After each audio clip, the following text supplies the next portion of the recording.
It's time to work on the red house for our candy cane lane bench pillow.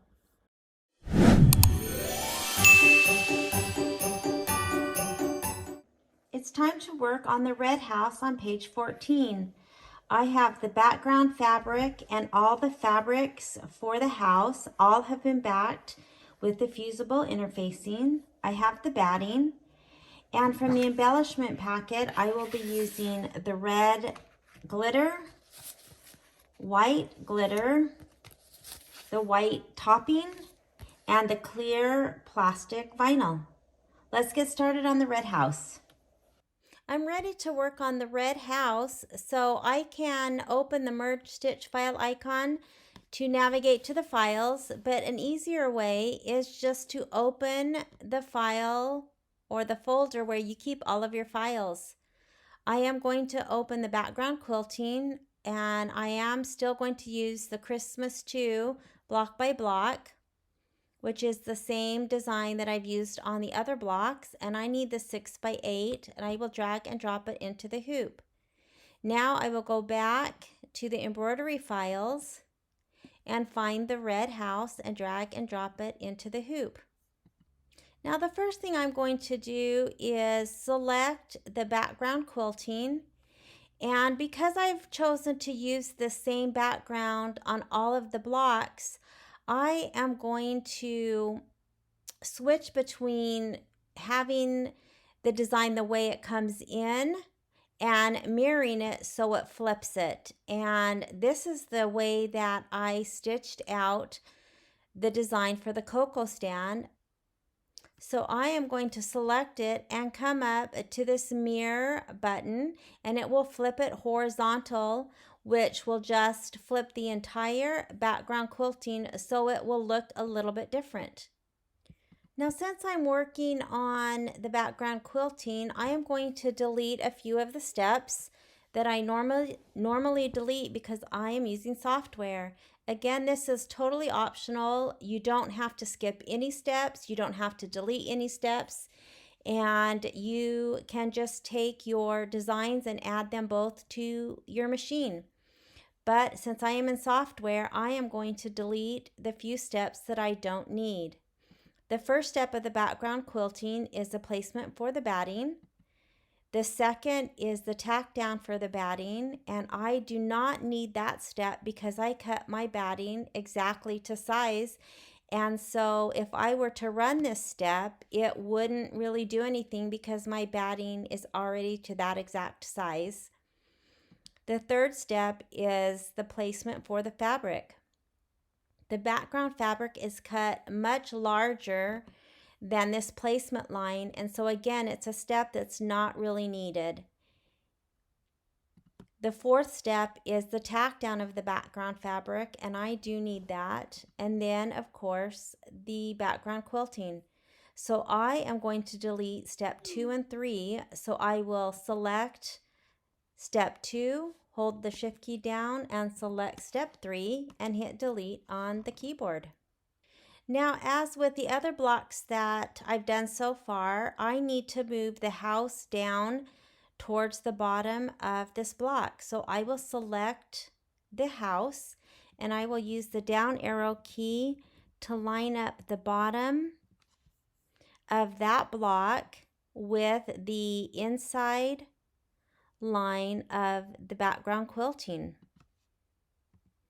Again, it doesn't need to be exact. There will be some white glitter that will cover the bottoms of all the blocks and kind of look like a snowdrift, but we still want to bring that down a little bit.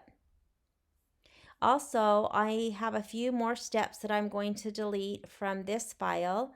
Again, the candy cane lane bench pillow is about 3 or 4 years old, I think, and this was before they started doing the block by block background quilting like they do now, and so there are some steps that we need to take out. The first step I need to delete is this placement line, and that is just to show where the block needs to be, or the file needs to be lined up with the background fabric.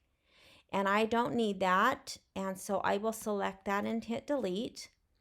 And then the next is the placement line, and that is the placement line for this file. But because we are using the background quilting, this is again a step that I don't need. I am going to delete it. However, if you are doing this on your machine, you would just skip that step. So now this is ready to go. The only other thing that I'm going to do is I am going to Command A on my Mac to select both files, and I am going to rotate that to the left. I am going to be using my 9 by 14 inch hoop, and that fits perfectly when it is rotated and helps me save on stabilizer. Now I will go to File, Save Stitch File As, and I will save my design. Again, I will put it into the Combined Files folder because I have made changes and merged two designs, and I will save, and I will add it to my USB so that I can take to my machine. I wanted to show you something how I go about saving stabilizer in case you haven't seen the way that I've done it before. At the bottom, I still have the first block I did, which was the cute little street lamp with this fringe wreath, and I left that attached when I put my stabilizer in to do the cocoa stand. Now, normally what I do is I would take these out of the hoop, cut this first one off, leave this one attached, you know, similar that I did to this, and then work on my next block. And I just kind of keep doing that to save stabilizer. However, I'm using my largest hoop, which is a 9 by 14, and I want to show you how much room there is up here. And so while, again, I could take the first block off and cut it off and then just hoop this like I did this first one, I actually think I have enough room to just start and do my next block without even moving my stabilizer. So if I put my hoop in, I have the design that I just finished. And before I remove it, I'm going to go ahead and go to my USB, go to my Combined Files folder, and bring up the red house that I just worked on and hit set. Of course, it comes to the middle of the hoop, and so I am going to edit and move. And because that's the last thing that I brought in that is selected, and I can move that, and it won't let me go outside the bounds because I have my hoop attached. So now I can see that I have enough room to stitch this out without taking this out of the hoop. Again, I could, but and I won't save anything different doing it this way because I would still re-hoop and use that, if that makes sense. But since I have the whole space up here, before I re-hoop, I'm just going to go ahead and stitch out the red house. So now I need to delete this one, of course, so I will select that and I will hit delete. And because I selected it, I will delete the current pattern. And so now I know that this one is ready to stitch at the top of the hoop. So let's get started on the red house.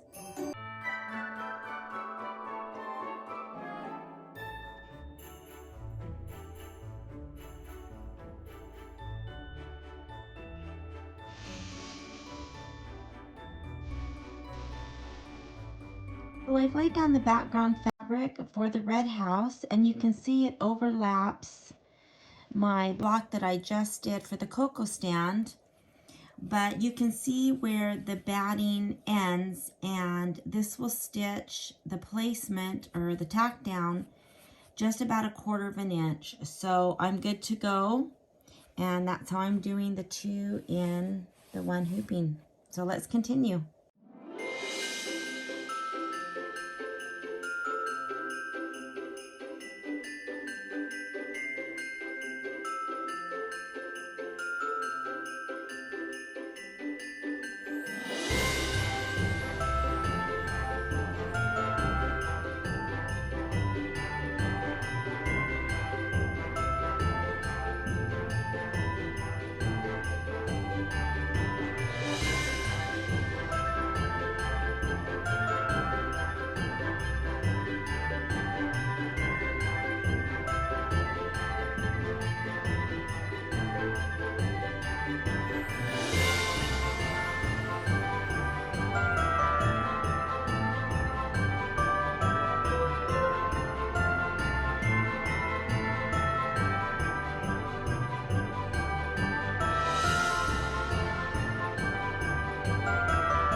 So while I'm pressing the house, and this will go with the houses that come later, don't forget that there is clear vinyl on the windows, and you can press on the back over it, but do not press just directly on, you'll melt that. So I'm going to kind of work my way around, but definitely if that makes you nervous, you know, put a pressing cloth over. And so what I'll probably do is just put this and then do this part, flip the block around and do the same thing just to make sure that I don't touch that vinyl.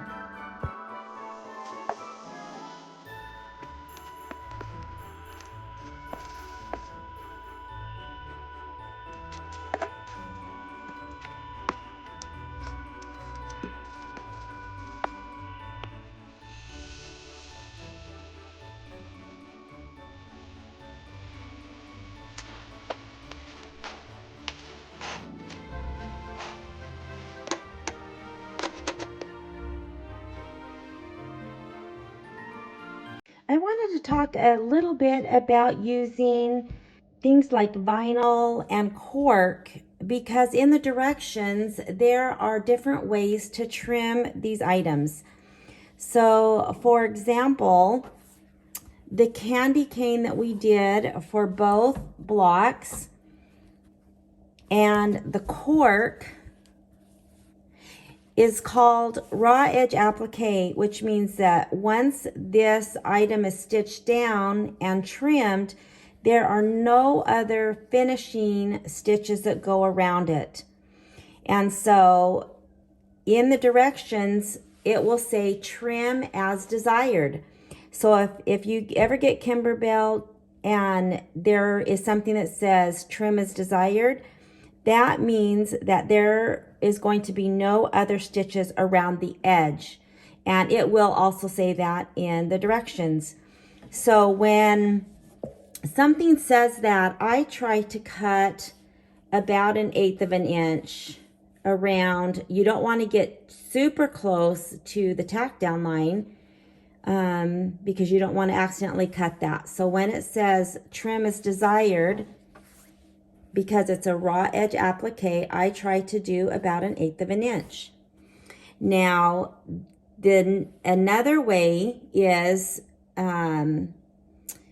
just when the directions say trim close to the stitching, that will be because there is some type of additional stitch on the outside. Now this little snow is also glitter, just like the candy cane, but it has an outline.